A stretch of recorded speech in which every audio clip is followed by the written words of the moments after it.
अभी तक हमने अभिप्रेरणा के बारे में अध्ययन किया था। अब हम अभिप्रेरणा आरेख के बारे में अध्ययन करेंगे और इसके कॉन्क्लूजन के बारे में अध्ययन करेंगे। इस चित्र में हम समझने का प्रयास करेंगे कि अभिप्रेरणा कैसे काम करती है। जैसे पहले इसमें बताया गया है कि शारीरिक आवश्यकता, उसके बाद है सुरक्षात्मक आवश्यकता, उसके बाद है सामाजिक आवश्यकता, उसके बाद है अहम या स्वाभिमान की आवश्यकता और लास्ट इसके अंतर्गत आता है आत्मविकास की आवश्यकता। इसे हम इस त्रिभुजाकार चित्र आरेख के माध्यम से भी समझ सकते हैं कि प्रेरणा कैसे काम करती है। जैसे इसमें वही बताया गया है, सबसे पहले शारीरिक आवश्यकता यानी कि रोटी, कपड़ा और मकान की आवश्यकता एक कर्मचारी की पूर्ण होनी चाहिए। उसके बाद है उसकी सुरक्षा की आवश्यकता ताकि वह निर्भीक होकर स्वस्थ व निष्पक्ष रूप से कार्य को संपादित कर सके। तीसरा है सामाजिक आवश्यकता। व्यक्ति की शारीरिक और सुरक्षात्मक आवश्यकता के साथ साथ उसकी कुछ सामाजिक आवश्यकताएं भी होती हैं और उन आवश्यकताओं को पूरा करने का प्रयास एक कर्मचारी करता है। नेक्स्ट है उसमें अहम या स्वाभिमान की आवश्यकता। प्रत्येक व्यक्ति में स्वाभिमान पाया जाता है और वह अपने उस स्वाभिमान को बनाए रखने के लिए और उसे बचाए रखने के लिए कार्य करता है।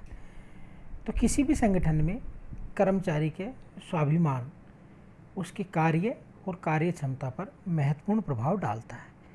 और लास्ट है इसके अंतर्गत आत्मविकास की आवश्यकता। आइए हम आगे देखते हैं हर्ज़बर्ग अभिप्रेरणा स्वास्थ्य विचारधारा। हर्ज़बर्ग अभिप्रेरणा स्वास्थ्य विचारधारा का प्रणेता माना जाता है। हर्ज़बर्ग के अनुसार मानव की आवश्यकताओं के दो स्पष्ट समूह होते हैं और दोनों ही समूह एक दूसरे से पृथक होते हैं। ये आवश्यकताओं के समूह व्यवहार को अलग अलग प्रकार से प्रभावित करते हैं। हर्ज़बर्ग की मान्यता है कि जब लोग अपने कामकाज से असंतुष्ट होते हैं तो उस असंतोष का मूल कारण वह वातावरण और पर्यावरण है जिसके अंतर्गत वे कार्य करते हैं। दूसरी ओर जबकि लोग अपने कामकाज से संतुष्टि प्राप्त करते हैं तो वह मात्र कार्य के द्वारा ही प्राप्त की जा सकती है। हर्ज़बर्ग ने आवश्यकता के इस प्रथम समूह को स्वास्थ्य तत्वों हाइजीन फैक्टर के नाम से संबोधित किया है। दूसरा समूह आवश्यकताओं का वह समूह है जो मनुष्य को अधिक कुशलता व योग्यता से कार्य संपादित करने को अभिप्रेरित करता है।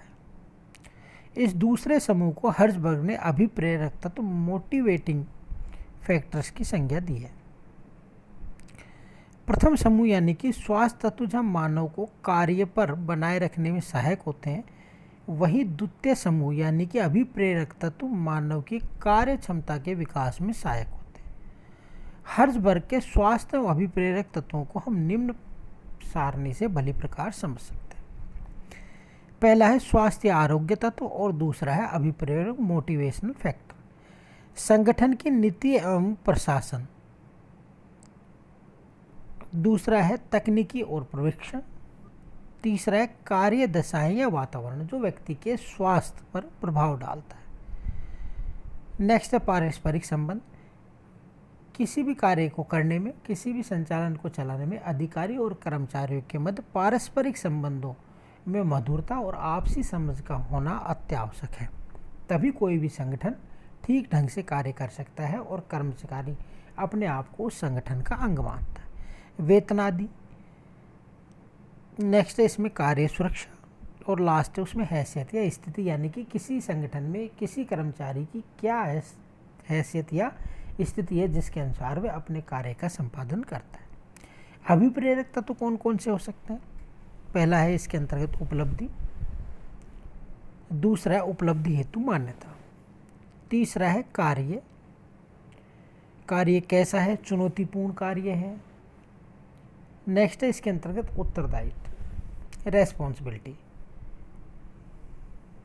उसके बाद है विकास के अवसर यानी कि किसी संगठन में किसी कर्मचारी के विकास के अवसर कैसे हैं कि वह अपने कार्य को ठीक ढंग से निष्पादित कर उच्चतम शिखर तक कैसे पहुंच सकता है। और लास्ट है इसके अंतर्गत उन्नति। हर्ज़बर्ग के अनुसार इन दोनों तत्वों का प्रभाव एक ही दिशा में होता है उसने यह भी स्पष्ट किया कि स्वास्थ्य तत्व प्रेरणा बाध्य तत्व है जिन्हें वातावरण से प्राप्त किया जाता है। दूसरी ओर अभिप्रेरणा आंतरिक तत्व है जो स्वयं व्यक्ति में होती है। यह विचारधारा इस बात पर जोर देती है कि प्रबंधकों को केवल स्वास्थ्य तत्वों पर ही ध्यान नहीं देना चाहिए, बल्कि कार्य को समृद्ध बनाकर उसे चुनौतीपूर्ण एवं रुचिकर भी बनाना चाहिए, ताकि कर्मचारियों को अधिक अभिप्रेरित किया जा सके। नेक्स्ट है इसके अंतर्गत मोस्लो तथा हर्ज़बर्ग की विचारधाराओं में संबंध, relationship between Maslow and Herzberg theories. दोनों विद्वानों की विचारधाराएं एक दूसरे को विरोधी नहीं बल्कि एक दूसरे की पूरक है। सच पूछा जाए तो हर्ज़बर्ग की विचारधारा मेस्लो की विचारधारा का विस्तार ही है। मेस्लो ने जिन्हें जीवन निर्वाह आवश्यकताएं शारीरिक, सुरक्षात्मक एवं सामाजिक बताया है, लगभग उसी को हर्ज़बर्ग ने अपनी विचारधारा में स्वास्थ्य घटक की संज्ञा दी है। जिन्हें मेस्लो ने विकास आवश्यकताएं जैसे अहम तथा आत्म विकास की आवश्यकताएं बतलाया है, उन्हें हर्ज़बर्ग ने अभिप्रेरक तत्वों की संज्ञा दी है। दोनों के मध्य के इस संबंध को निम्नांकित चित्र के द्वारा समझा जा सकता है, जैसे अभिप्रेरक तत्व, उपलब्धि, मान्यताएं, स्वयं, कार्य उत्तरदायित्व और विकास के अवसर। दूसरा इसमें स्वास्थ्य तत्व, संगठन की नीति एवं प्रशासन, पर्यवेक्षण, कार्यदशाएं, पारस्परिक संबंध, वेतन, कार्य सुरक्षा, स्थिति या हैसियत। ये वहीं दूसरी तरफ हम इसको देखते हैं तो शारीरिक आवश्यकताएं, उसके बाद है सुरक्षात्मक आवश्यकताएं, सामाजिक आवश्यकताएं, अहंकारी आवश्यकताएं यानी कि उनके स्वाभिमान से संबंधित आवश्यकताएं, और लास्ट है इसमें सर्वोच्च शिखर पर है इसके अंतर्गत आत्म विकास की आवश्यकताएं। अभिप्रेरणा प्रक्रिया, मोटिवेशन प्रोसेस। अभिप्रेरणा प्रबंधकीय प्रक्रिया में महत्वपूर्ण स्थान रखती है। अभिप्रेरणा एक ऐसी प्रक्रिया है जो सतत गतिशील रहकर ही संगठन को सुदृढ़ बना सकती है। इस अभिप्रेरणा प्रक्रिया के 4 भाग माइकल जे जूलियस ने बतलाए हैं, जो निम्न है।